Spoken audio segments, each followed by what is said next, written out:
এরিও লামিয়া শিমুল্লাহ কোনায় আমাকে যখন বলা হয়েছিল ব্যাচেলার পয়েন্টের কথা, তখন আই ওয়াজ নাথিং। তো আমাকে বলা হয়েছিল যে নোয়াখালীতে যাব, যেহেতু আপনি আসলে নোয়াখালীর মেয়ে, আমরা কয়েকটা এপিসোডের জন্য একজন আর্টিস্ট আছি।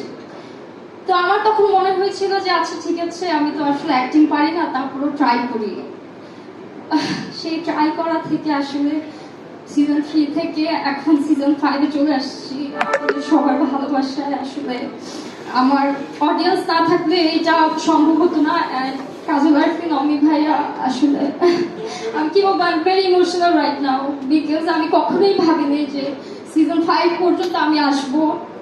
যখন কোথাও যাই সবাই আসলে এত কাছের মনে করে। দেখা যায় কোনো মার্কেটে যাচ্ছি, সবাই বলতেছে এরিও লামিয়া শিমুল্লাহ কোনায়, as if I am not girl next ডোর। এত আসলে রিলেটেবল করে ফেলেছে আমাদের ক্যারেক্টারটাকে সবাই, যে মানুষের মনে হয় যে আমরা হয়তো বা তাদের আশেপাশেরই কেউ একজন।